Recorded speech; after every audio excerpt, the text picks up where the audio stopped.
सत्यम समाचार की टीम ने कुरौली नगर पंचायत से समाजवादी पार्टी की महिला प्रत्याशी का भी साक्षात्कार किया है। उन्होंने अपने साक्षात्कार में क्या कुछ बताया, यह भी देखिए। चुनाव के दौर में आज हम पहुंचे हैं कुरौली नगर पंचायत में। यहाँ समाजवादी पार्टी से अमृता गुप्ता को समाजवादी पार्टी ने नगर पंचायत कुरौली के अध्यक्ष पद के लिए प्रत्याशी बनाया था।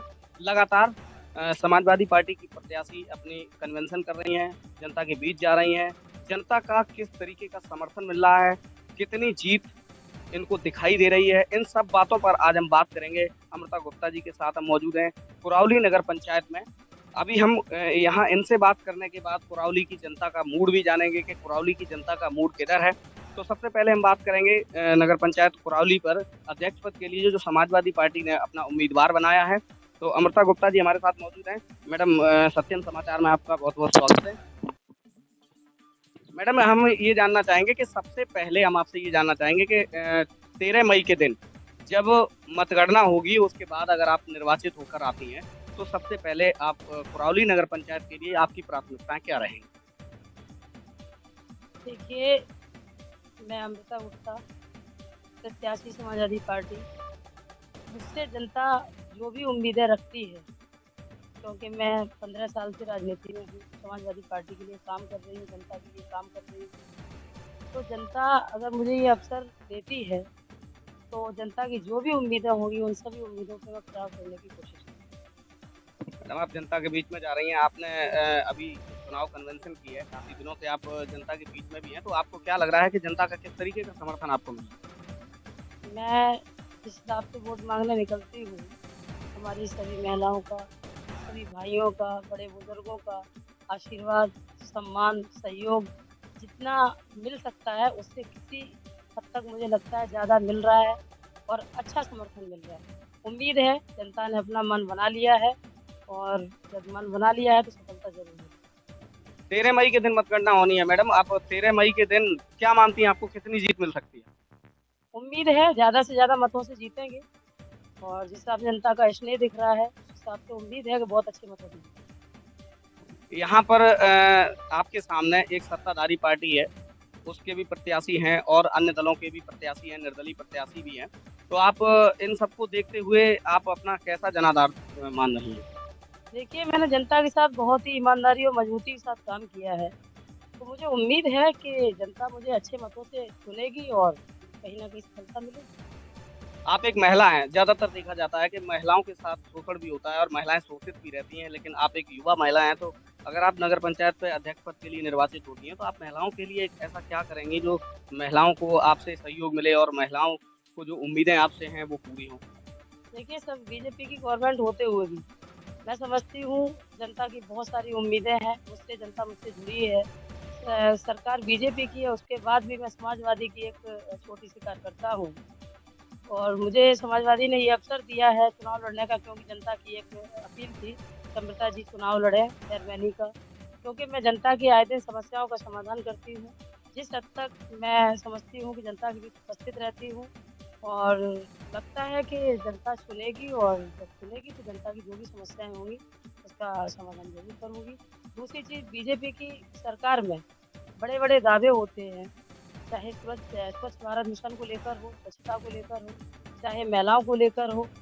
मुझे नहीं लगता है कि इस सरकार में महिलाएँ कहीं सुरक्षित रही हैं। आपने सभी ने देखा है महिलाओं के साथ उत्पीड़न जो भी शोषण हुआ है, वो सभी ने देखा है। दूसरी चीज़, स्वच्छ भारत मिशन की अगर बात करें तो हमारे पास में जिस मोहल्ले में मैं वोट माँग रही हूँ, उसी मोहल्ले में मैं आपको अभी दिखवाती हूँ कि किस तरीके से लोगों को समस्याओं का सामना करना पड़ता है।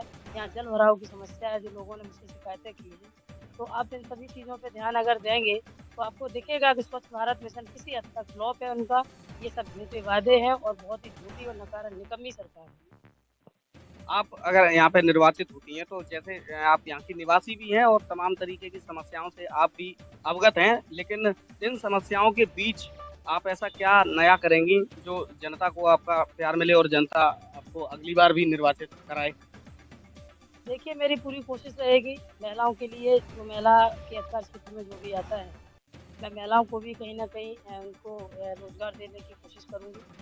क्योंकि हमारे यहाँ कुछ गरीब महिलाएँ ऐसी हैं जो मतलब हाथों की हथकरघा उद्योग जिसे कहते हैं, तो हाथों की जो कला होती है, सिलाई कढ़ाई से संबंधित है या जो भी है, लाइब्रेरी है लड़कियों और बच्चों के लिए, मैं क्या नाम। और दूसरी चीज़, रोजगार की समस्या बहुत ज़्यादा है। जो लोग हमारे एक बिहार कॉलोनी है पास में, आए दिन वो लोग इस चीज़ से प्रताड़ित रहते हैं, दूसरों की चोरियां करते हैं। सरकार में मैंने देखा है, लोग बहुत ज़्यादा परेशान। राशन एक समस्या का समाधान नहीं है, जो सरकार ने एक अपना मुद्दा बनाया राशन देना। लोगों को रोजगार चाहिए, सरकार इसलिए आदमी चुनता है उसको रोजगार मिले। शिक्षा के क्षेत्र में अगर देखा जाए तो मैं समझती हूँ कि बीजेपी में कहीं शिक्षा को लेके कोई भी ऐसी मतलब योजना नहीं है जिससे कि गरीब बच्चों को कहीं जो शिक्षा का कहीं मिले, ऐसे सुविधा मिले। तो मेरी पूरी कोशिश रहेगी कि मैं इन सभी समस्याओं को समाधान करूं, क्योंकि बीजेपी के ऐसा जो हमारे नेताजी का गढ़ है मैनपुरी, एक छोटा सा कस्बा है कुरावली टाउन, इसमें जो भी हो सकती हैं सुविधाएं जनता के लिए, उन सभी सुविधाओं को देने में आदरणीय सांसद दिनकर यादव जी का अहम योगदान रहेगा। उनके थ्रू हम भी लगे हुए हैं। जो भी हमारे अधिकार क्षेत्र में आएगा, मैं सभी समस्याओं को समाधान करने में सक्षम रहूंगी और ज़्यादा से ज़्यादा लोगों की मदद करूँगी। हमारे साथ एक और वरिष्ठ पदाधिकारी मौजूद हैं, मैं इनसे भी बात करना चाहूँगा। महोदय, बीजेपी का कहना ये है कि डबल इंजन की सरकार है हमारी, और शहर की जो सरकार होती है वो नगर पंचायत अध्यक्ष या नगर पालिका अध्यक्ष होता है। तो उनका कहना ये है कि जब हमारी डबल इंजन की सरकार है और अगर हमारा प्रत्याशी जीतेगा तो वो ट्रिपल इंजन की सरकार होगी, तो जनता को और भी ज़्यादा सहूलियत मिलेंगी। और आपके भी प्रत्याशी चुनावी मैदान में, तो आप क्या कहना चाहेंगे? पहले तो मैं आपको बहुत बहुत बधाई देता हूँ कि समाजवादी पार्टी की प्रत्याशी की जीत से आश्वस्त होकर और आपने इनका जो इंटरव्यू लिया है, जो इन्होंने बातें कही वो 100% अक्षरशः सही है। तो मैं राष्ट्रीय अध्यक्ष जी का धन्यवाद देता हूँ, माननीय डिम्पल यादव यहाँ के सांसद जी का धन्यवाद देता हूँ, यहाँ के कार्यकर्ताओं का धन्यवाद देता हूँ, यहाँ के हर वर्ग के मतदाताओं का धन्यवाद देता हूँ, जिन्होंने अपनी आवाज़ बनाकर और राष्ट्रीय नेतृत्व तक यह बात पहुंचाई कि अगर कुरावली नगर पंचायत का कोई विकास कर सकता है, सबको साथ लेके चल सकता है, वह सिर्फ और सिर्फ एक नाम है, उस नाम का प्रत्याशी का नाम है अमृता गुप्ता। रह गई बीजेपी की बात। बीजेपी आज दूसरी टर्म यहाँ प्रदेश में है, दूसरी टर्म देश में। भय, भ्रष्टाचार, भूख, महंगाई, गरीबी, इन सारी चीज़ों से जनता लड़ रही है। आप आए दिन देख रहे हैं देश में किस तरह के हालात। स्वच्छता के नाम पर लूट के अलावा कोई काम हो तो बता दें। अभी तो मैं नगर में घूम रहा हूँ, यहाँ के वर्तमान नगर पंचायत के जो चेयरमैन हैं, उन्होंने 5 साल सिर्फ एक ही काम किया है कि यहाँ के व्यापारियों का, यहाँ की गरीब जनता का सिर्फ शोषण करवाया है प्रशासन के माध्यम से। ये आप गलियों में आप घूमिए, आपको खुद पालन पता चल जाएगा। यहाँ उन्होंने शोषण करवाया है, जबरदस्ती दबाव डलवा करके व्यापारियों से पैसा वसूलवाया है प्रशासन के द्वारा, छोटे छोटे मुकदमे लगवाए हैं।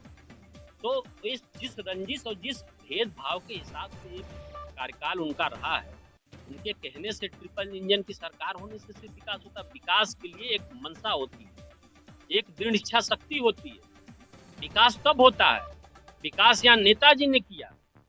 मैनपुरी से लेके कुरावली से लेकर के किसी गली गली मोहल्ले में हर जगह नेताजी का नाम लिखा है। हमारे राष्ट्रीय अध्यक्ष पूर्व मुख्यमंत्री अखिलेश यादव जी का नाम लिखा है। ये गलियां, ये सड़कें, ये नगर पंचायत के जो भी विकास आप आज देख रहे हैं, ये समाजवादी सरकार की देन है। इनसे पूछिए न कि ये कौन से एक ईंट का निर्माण इन्होंने किया है, किस तरह का विकास इन्होंने किया है। तो दुर्भावना से ग्रसित होकर के ये काम कर रहे हैं। और नहीं तो अमृता की आवाज़ जब जन जन की आवाज़ बन गई, यहाँ की एक एक बच्चे, बूढ़े, महिला, अल्पसंख्यक के भाई, गरीब, दलित, सामान्य वर्ग के सभी मतदाताओं की आवाज़ हुई कि अमृता गुप्ता के जो निष्पक्ष भाव से काम करने का तरीका है, उसको चेयरमैन बनाएंगे, हम लोग अपना नेता बनाएंगे। तो देखिए आपके सामने एक प्रत्याशी को जैसे विधानसभा में भारतीय जनता पार्टी ने बीएसपी का टिकट बेच करके और हमारी सरकार को रोकने का काम किया, जनता की सरकार को रोकने का काम किया, आज फिर यहाँ पे वही खेल कर दिए। आप तो देख ही रहे, जनता देख रही है।